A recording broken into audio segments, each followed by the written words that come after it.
नमस्कार, आप सुन रहे हैं सुनो कहानी यूट्यूब चैनल। आज की कहानी का शीर्षक है दिशा ज्ञान।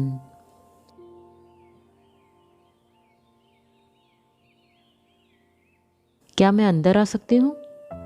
थोड़ी ही देर पहले श्रेया थककर कुर्सी पर बैठी थी। एकाएक अनजान स्वर सुनकर चौंक गई। दरवाजे पर एक नव युवती हाथ में चाय की ट्रे लिए खड़ी थी। आइए न, खड़ी क्यों हैं? श्रेया बोली। क्षमा कीजिए, शायद मैंने आपको डिस्टर्ब किया। माँ ने आपके लिए चाय भिजवाई है। चाय की ट्रे मेज़ पर रखते हुए नवयुवती बोली। ओह धन्यवाद। सचमुच इस समय मेरी चाय पीने की बहुत इच्छा थी, किंतु स्वयं बनाने की हिम्मत नहीं हो रही थी। हम लोग सुबह ही देहरादून से चल पड़े थे। फिर भी जब से यहाँ पहुँची हूँ सामान को व्यवस्थित करने में लगी हूँ, अतः बुरी तरह थक गई हूँ। माँ भी यही कह रही थी, इसलिए उन्होंने कहा है कि रात का भोजन आप हमारे साथ ही करें। निमंत्रण के लिए बहुत बहुत धन्यवाद, परंतु शायद इसकी आवश्यकता नहीं होगी, क्योंकि मेरे पति बाजार गए हुए हैं और खाने के लिए कुछ न कुछ लेकर ही लौटेंगे। अच्छा मैं चलती हूँ, बर्तन बाद में ले जाऊंगी। बैठिए न, अभी तो हमारा परिचय भी नहीं हुआ। इतना तो मैं समझ गई कि आप हमारे मकान मालिक विकास चंद्र जी की बेटी हैं, परंतु आपका नाम क्या है और आप क्या करती हैं, आदि अभी जानना बाकी है, इसलिए बैठिए न।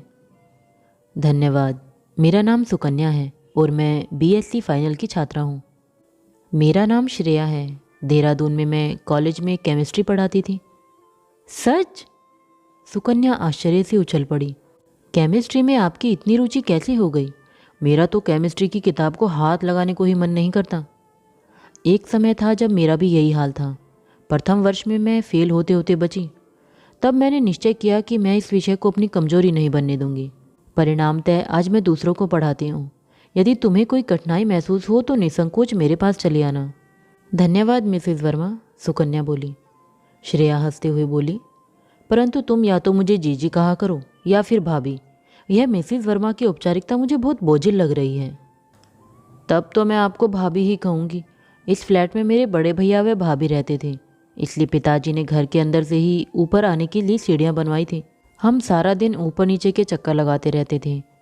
भैया अमेरिका चले गए तो हम सबको बहुत सूना सूना सा लगता है, इसलिए पिताजी ने सोचा कि इस फ्लैट को किराए पर दे दें, कुछ रौनक हो जाएगी। सुकन्या बोली। बहुत अच्छा सोचा, वरना हमें इतना अच्छा फ्लैट कैसे मिलता? श्रेया ने हंसकर कहा। फिर बोली, देहरादून में मैं अपने सास ससुर और 2 देवरों के साथ रहती थी, इसलिए यदि तुम ऊपर आती रहोगी तो अच्छा लगेगा, अकेलापन महसूस नहीं होगा। अभी दोनों बातें कर ही रही थी कि नवयुवक सुकन्या को पुकारता हुआ ऊपर आ गया। सुकन्या हंसते हुए बोली, लीजिए भाभी, आपके देवर साहब भी तशरीफ़ ले आए। इनका नाम ऋषभ है। ऋषभ भैया, यह है श्रेया भाभी। वाह सुकन्या, तूने इतनी जल्दी नाता भी जोड़ लिया। हाँ भैया, इनका कहना है कि भाभी कहलवाने से इन्हें अपनेपन का एहसास होगा। सोच लीजिए, यह अपनापन आपको बहुत महंगा पड़ेगा। सुकु, तूने इन्हें बताया नहीं कि मेघना भाभी को मैं कितना तंग करता था? मुझे बताने की आवश्यकता महसूस नहीं हुई, बहुत शीघ्र भाभी स्वयं जान जाएंगी। फिर सुकन्या उठते हुए बोली, अच्छा भाभी, हम चलते हैं। किसी चीज़ की आवश्यकता हो तो निसंकोच कहिएगा। अवश्य। हाँ, इतनी बढ़िया चाय के लिए आंटी को धन्यवाद देने मैं शीघ्र नीचे आऊँगी। दोनों भाई बहन नीचे आ गए। श्रेया ने इत्मीनान की सांस ली कि अब वह अपनों के बीच ही है। भाभी, ओ भाभी, कहाँ हो? ऋषभ की पुकार सुन श्रेया रसोई से ही बोली, वहीं हूँ जहाँ इस समय मुझे होना चाहिए। तुम्हारे भाई साहब के लिए नाश्ता बना रही हूँ। भाभी प्लीज़ जल्दी से मेरी कमीज में बटन लगा दो। कमीज पलंग पर रख दो, इन्हें नाश्ता देकर लगा दूंगी। पर भाभी, मुझे ऑफिस जाने में देर हो जाएगी। तो इस समय कोई दूसरी पहन लो। ओ भाभी, मेरा मन आज इसी कमीज को पहनने का था, कहकर ऋषभ कमीज रखकर नीचे चला गया। ऋषभ को यह अधिकार किसने दिया कि वह इस प्रकार सीधा घर में घुसा चला आए? अवनीश ने क्रोध से पूछा तो वह हंसते हुए बोली, यह जो आपके 2 पुत्र रतन, शलभ और कार्तिक है न, इन्होंने ही यह अधिकार दिया है। जैसे ही ऋषभ ऑफिस से आते हैं, दोनों उनके कंधों पर चढ़ जाते हैं और फरमाइशों की बौछार कर देते हैं। फिर कुछ देर रुककर गंभीर स्वर में बोली, शुक्र है कि हमें ऐसे मकान मालिक मिले। लगता ही नहीं कि हम इनके परिवार के सदस्य नहीं हैं। कल ही अंकल कह रहे थे कि मैं चाहूँ तो यहाँ किसी कॉलेज में पढ़ाना आरंभ कर दूँ। बच्चों को वह और आंटी देख लेंगे। ठीक है, अब मुझे कुछ खाने को मिलेगा कि तुम्हारी बातों से ही पेट भरकर चला जाऊं? नाश्ता तो मैंने मेज पर लगा दिया है। अवनीश ऑफिस से आकर ऊपर जाने के लिए सीढ़ियां चढ़ रहा था कि मृदुला जी ने देख लिया। बोली, अवनीश बेटे, हाथ मुंह धोकर नीचे ही आ जाना। ऋषभ की फरमाइश पर श्रेया आज आलू की टिकिया बना रही है, तुम भी यही खा लेना। तभी अवनीश को रसोई से ऋषभ और श्रेया के जोर जोर से हंसने की आवाज़ सुनाई दी। वह शुभ हो उठा। मृदुला आंटी को कुछ उत्तर दिए बिना ही ऊपर चढ़ गया। कपड़े बदलकर पलंग पर लेट गया। थोड़ी देर बाद सलभ और कार्तिक बुलाने आ गए। अभी अवनीश नीचे न जाने का कोई बहाना सोच ही रहा था कि नीचे से विकास चंद्र की आवाज़ आई। अवनीश, जल्दी आओ भाई, टिक्कियाँ ठंडी हो रही हैं। हाँ भाई साहब, तुरंत आ जाइए, वरना हम सब के मुंह से पानी टपकने लगेगा। यह सुकन्या का स्वर था। अब अवनीश को नीचे जाना ही पड़ा, परंतु वह सबके साथ स्वर में स्वर मिलाकर टिक्कियों की प्रशंसा नहीं कर सका। ऊपर आया तो श्रेया साथ थी। अवनीश अपने ऊपर नियंत्रण न रख सका। कटु स्वर में बोला, तुम ऋषभ के साथ इस प्रकार हा हा हू हू करती रहती हो, क्या यह अच्छा लगता है? ऋषभ के माता पिता भी न जाने तुम्हारे बारे में क्या सोचते होंगे। वे तो बहुत खुश होते हैं। आज ही आंटी कह रही थी कि मेरे कारण उन्हें अपनी बहू मेघना की कमी महसूस नहीं होती। रहने दो, मैं खूब समझता हूँ। वे लोग तुम्हें बेवकूफ़ बना रहे हैं और तुम मुझे बेवकूफ़ बनाने की कोशिश कर रही हो। आप क्या कह रहे हैं? क्या मतलब है आपका? श्रेया आश्चर्य से बोली। तुम मेरा मतलब खूब समझती हो, भोली बनने का नाटक न करो। श्रेया को एक धक्का सा लगा। बहुत कुछ कहना चाहते हुए भी उसने चुप रहना ही उचित समझा। माँ, आज दादी की तबीयत ठीक नहीं है। उन्होंने कहा है कि चाचा व दादी जी ऊपर आकर ही नाश्ता करेंगे। शलभ ने सूचना दी। श्रेया ने देखा अवनीश का मुख तनाव से लाल हो गया है। बोली, बेटा नाश्ता बना हुआ है, मैं ट्रे लगा देती हूँ, तू नीचे ले जा। शलभ चला गया तो अवनीश बोला, लगता है मेरा घर होटल बनता जा रहा है। नीचे से ऑर्डर आया और ऊपर से ट्रे सज कर चली गई। श्रेया खींच उठी, फिर स्वर को संयत रखकर बोली, आंटी बीमार हैं, सुकन्या की परीक्षाएं हैं, अतः मैंने ही कहा था कि मैं सबके लिए नाश्ता बना दूंगी। मुझे विश्वास है कि यदि कभी मैं बीमार हुई तो आंटी आप सबका पूरा ध्यान रखेंगी, किसी को खाने पीने की तकलीफ नहीं होगी। अवनीश की मानसिकता को समझते हुए श्रेया का प्रयास रहता है कि उसे कुछ कहने का अवसर न दे, परंतु ऋषभ को कैसे समझाए यही नहीं समझ पाती। जब ऋषभ इतने उत्साह से, इतने अपनेपन से उसे अपनी प्रेमिका यानी भावी पत्नी के बारे में बताता है अथवा उसकी समझ पर पूर्ण विश्वास रखते हुए उससे किसी विषय पर सलाह मांगता है तो वह उसे नकार न पाती। अवनीश पर उसके इस आचरण की क्या प्रतिक्रिया होती है वह उसे बताने में असमर्थ थी। अंततः वह दिन आ ही गया जिसे टालने का वह भरसक प्रयास कर रही थी। अवनीश ऑफिस से आकर जलपान कर ही रहा था कि नीचे से ऋषभ की आवाज़ आई। वह श्रेया को बुला रहा था। ऋषभ का स्वर सुनकर अवनीश उत्तेजित हो गया। बोला, अब यह किस लिए चिल्ला रहा है? कल ऋषभ की भावी पत्नी मुस्कान का जन्मदिन है। उसकी समझ में नहीं आ रहा था कि वह उसे क्या उपहार दे, अतः वह मुझे बाजार ले जा रहा है कि मैं उपहार चुनने में उसकी सहायता कर सकूं। देख रहा हूं अब तुम दोनों की धृष्टता बढ़ती जा रही है। अभी तक तो यह रास रंग घर तक ही सीमित था, अब तुम झूठ बोल बोल कर उस आवारा के साथ बाहर भी जाओगी। श्रेया अपने और ऋषभ के ऊपर यह झूठा लांछन सह न पाई, तिलमिला गई। इतने दिन की मन में घुलती कड़वाहट उफन कर बाहर आ गई। बोली, आखिर आप ऋषभ से इतना चिढ़ते क्यों हैं? क्या इसलिए कि वह सुदर्शन और आकर्षक व्यक्तित्व का स्वामी है? वह मेरा आदर करता है, मेरे गुणों की कद्र करता है, क्या इसलिए वह आपकी ईर्ष्या का पात्र बन गया? श्रेया और भी बहुत कुछ कहने जा रही थी कि उसकी दृष्टि अवनीश की बदलती हुई भाव भंगिमा पर पड़ गई और वह स्तब्ध रह गई। अवनीश के होंठ फड़फड़ा रहे थे परंतु उनसे ध्वनि नहीं निकल रही थी। श्रेया एकदम घबरा गई। उसकी समझ में कुछ नहीं आया, सीधे नीचे उतर गई। सामने ही मृदुला जी पड़ गई। वह उनसे बोली, आंटी, ऋषभ से कहिए कि आज मैं उसके साथ नहीं जा पाऊंगी। ऋषभ दूसरे कमरे में था। बाहर आकर बोला, क्या बात है भाभी, क्या भाई साहब ने मना कर दिया? चलो मैं चलकर उन्हें मना लूँगा। यह सुनकर श्रेया सहम गई। बोली, नहीं ऋषभ, तुम ऐसा कुछ नहीं करोगे, कृपया तुम मुझे अकेला छोड़ दो। भाभी, आप ये कैसी बातें कर रही हैं? ऋषभ स्तंभित सा बोला। मृदुला जी श्रेया के सफ़ेद पड़ आए चेहरे को देखकर सब समझ गई। फिर श्रेया की ओर सहानुभूति से देखा ऋषभ से दृढ़ स्वर में बोली। ऋषभ, अब तू सवाल जवाब न कर, श्रेया आज कहीं नहीं जाएगी। ऊपर आकर श्रेया बच्चों के कमरे में चली गई। रुकी हुई रुलाई छूट गई कि क्या उसने यही दिन देखने के लिए अपने मन की आकांक्षाओं का दमन कर अविनाश को स्वीकारा था।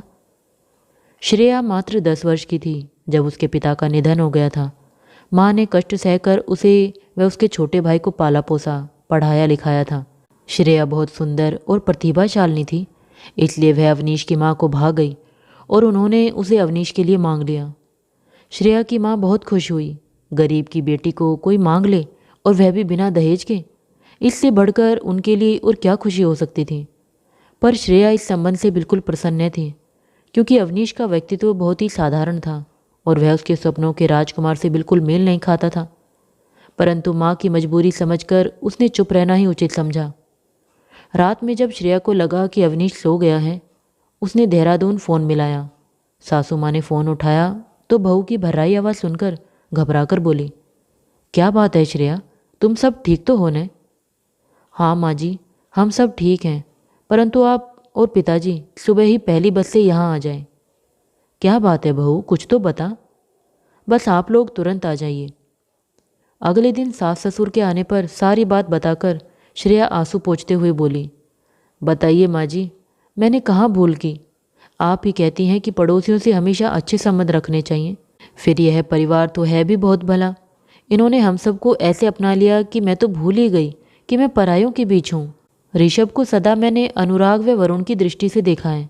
श्रेया, देवर भाभी का संबंध बहुत विचित्र है। जहाँ देवर भाभी की परस्पर छेड़छाड़, हंसी ठिठोली इस संबंध में मिठास घोल देती है, वहीं तनिक सी असावधानी, जरा सी सीमा का उल्लंघन इसे विकृत रूप दे देता है।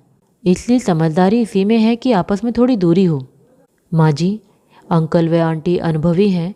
उन्होंने कभी मुझे ऐसा संकेत नहीं दिया कि ऋषभ के प्रति मेरा बर्ताव अनुचित अथवा अनैतिक है। सुकन्या भी इन्हें भाई साहब कहती है। मेरे मन में कभी कोई दुर्भावना नहीं आई। श्रेया, तुम शायद अभी तक अविनाश को समझ नहीं पाई हो। यह बचपन से ही हीन भावना से ग्रस्त रहा है। इसमें गलती मेरी व उसके पिता की है। हमने ही उसको इस भावना से उभारने का प्रयत्न नहीं किया। तुम्हें इसके लिए मांगना मेरी उसी भूल को सुधारने का प्रयास था। मेरा विचार था कि इसकी पत्नी इसके चचेरे भाइयों की पत्नियों से अधिक सुंदर, अधिक प्रतिभाशाली होगी तो यह अपने को गौरवान्वित महसूस करेगा और अपनी इस भावना से थोड़ा बहुत बाहर निकल सकेगा। परंतु यह भी मेरी भूल ही सिद्ध हुई। सास की बात सुनकर श्रेया को अपने विवाह के आरंभ के दिन स्मरण हो आए। सदा से अपनी प्रशंसा सुनने की आदि, उपन्यास पढ़ पढ़, फिल्में देख देख कर रोमानी स्वभाव की श्रेया अपने नवविवाहिता पति से अपेक्षा रखती थी कि वह उसके रूप की प्रशंसा में कविताएं पढ़ेगा, गुणों की चर्चा करते नहीं थकेगा। परंतु उसे निराश ही होना पड़ा। तब तो उसके आंसू निकलने को हो जाते जब उसकी छोटी सी भूल पर अविनाश सबके सामने उस पर बिगड़ने लगता। अब माँ जी ने बताया तो वह समझी कि वह डांटना डपटना अवनीश की हीन भावना की ही एक अभिव्यक्ति थी। उसके अवचेतन मन की ग्रंथि में पत्नी का वर्चस्व अपने ऊपर स्थापित न होने देने की एक चेष्टा थी। अतः वह बोली, अच्छा किया माँ जी जो आपने मुझे बता दिया। भविष्य में मैं इस बात को ध्यान में रखूँगी। परंतु इनका शक कैसे दूर होगा, उसका कुछ उपाय आपको करना पड़ेगा, अन्यथा हम दोनों का जीना तो कठिन होगा ही, बच्चों पर भी इसका बुरा प्रभाव पड़ेगा। वे भी इनके आक्रोश से नहीं बच पाते। दोनों बच्चे उनके समक्ष सहमे सहमे रहते हैं, जो उनके मानसिक विकास के लिए ठीक नहीं है। तुम चिंता न करो, कुछ दिन हम यहाँ रहेंगे, धीरे धीरे उसे समझाएंगे। यह शक उसके मन में पनपती कुंठा का ही प्रतिरूप है, जो उसके अपने ऊपर विश्वास की कमी के कारण है। अवनीश शाम को ऑफिस से आया तो माता पिता को देखकर उसे सुखद आश्चर्य हुआ, परंतु उसकी तबीयत इतनी अधिक खराब हो रही थी कि वह ठीक से बात भी न कर पाया। उसका सर दर्द से फटा जा रहा था, पसीने से सारा बदन भीग रहा था। उसकी यह दशा देखकर सब घबरा गए। न चाहते हुए भी श्रेया को नीचे जाकर अवनीश की अस्वस्थता के बारे में बताना पड़ा। नीचे सब मुस्कान के जन्मदिन की पार्टी में जाने की तैयारी कर रहे थे। अवनीश की अस्वस्थता के बारे में सुना तो सब पार्टी में जाना भूल गए। विकास चंद्र, मृदुला व सुकन्या ऊपर भागे। ऋषभ डॉक्टर को लेने चला गया। डॉक्टर ने जांच कर बताया कि अवनीश का रक्तचाप बहुत अधिक बढ़ गया है, अतः शीघ्र अस्पताल ले जाना चाहिए। ऋषभ अवनीश को अपनी कार में शहर के एक नामी नर्सिंग होम में ले गया। मुस्कान वहीं डॉक्टर थे। उसने तुरंत सारे टेस्ट करा दिए। शीघ्र ही अवनीश का इलाज शुरू हो गया। अगले दिन अवनीश की दशा में सुधार होने लगा, परंतु श्रेया के प्रति अवनीश का रुख नहीं बदला। जैसे ही वह उसे दवा देने लगी, उसने मुंह फेर लिया। माँ उसकी मनस्थिति को जानते हुए भी अनजान बन हंसकर बोली, अभी तक बच्चों की तरह दवा से घबराता है। फिर कुछ गंभीर स्वर में बोली, बेटे दवा ले ले, श्रेया को परेशान न कर। यह रात भर तेरे पास बैठी रही, एक क्षण के लिए भी इसने पलके नहीं झपकी। इसकी सेवा और मुस्कान की कार्यकुशलता का ही परिणाम है कि तू अब स्वस्थ अनुभव कर रहा है। मुस्कान? मुस्कान कौन है माँ? मुस्कान ऋषभ की होने वाली पत्नी है। इसी अस्पताल में डॉक्टर है। बहुत ही योग्य और अच्छे स्वभाव की लड़की है। कल तुम्हारी बीमारी के कारण वह अपनी पार्टी बीच में ही छोड़कर आ गई। अभी माँ मुस्कान की और प्रशंसा करती कि वह स्वयं उधर आ गई। कमरे में हंसी बिखेरते हुए बोली, कहिए भाई साहब, अब आपकी कैसी तबीयत है? अब तो मैं बहुत स्वस्थ अनुभव कर रहा हूँ। मुझे अफसोस है कि मेरे कारण कल आपको अपनी पार्टी छोड़कर आना पड़ा। जो कुछ आपने मेरे लिए किया उसके लिए मैं आपका कृतज्ञ हूँ। भाई साहब, मैंने तो वही किया जो मेरा कर्तव्य था। आज तक मैंने ऋषभ को कभी उदास नहीं देखा था, परंतु कल जब वह आपको यहाँ लाया तो उसकी आंखों में आंसू थे। ऋषभ मेरी पत्नी को बहुत मानता है। हाँ, ऋषभ को भाभी से बहुत स्नेह है। हर समय भाभी की ही चर्चा करता रहता है। तब तो बेटी तुम्हें श्रेया से ईर्ष्या होने लगी होगी। अवनीश की माँ ने मुस्कान को छेड़ा। कैसी बातें करती हैं माँ जी? मुस्कान मुझसे क्यों ईर्ष्या करेगी? ऋषभ तो इसका दीवाना है। श्रेया ने माँ जी को टोका। मुस्कान ने विषय बदलने के आशय से कहा, भाई साहब, ऋषभ आपके गाने की बहुत प्रशंसा करता है। जल्दी से ठीक हो जाइए, फिर हम गाना सुनेंगे। हाँ मुस्कान, तुम्हारे विवाह पर यह खूब गाएंगे। जानती हो, देहरादून में तो सब इनके गाने के बिना शादी की रौनक को अधूरी समझते हैं। कॉलेज के ड्रामों में इन्हें हमेशा पुरस्कार मिलता था। मुस्कान हंसकर बोली, लगता है भाभी आपको अपने पति पर बड़ा गर्व है। पति पर तो गर्व है ही, अपने ऊपर उससे भी अधिक गर्व है कि ऐसा पति खोज निकाला। श्रेया ने नाटकीय ढंग से कहा तो कमरे में हंसी का ठहाका गूंज उठा। तभी अवनीश श्रेया का हाथ पकड़कर बोला, श्रेया, तुम तो मुझे दवा दे रही थी, भूल गई क्या? पति के उस स्पर्श में श्रेया ने जिस भावना का अनुभव किया, उससे उसका मन गदगद हो उठा। वह जान गई कि उसे दिशा ज्ञान हो गया है। मंजिल दूर भी हो तो उसकी चिंता नहीं, एक दिन मंजिल पर पहुंच ही जाएगी।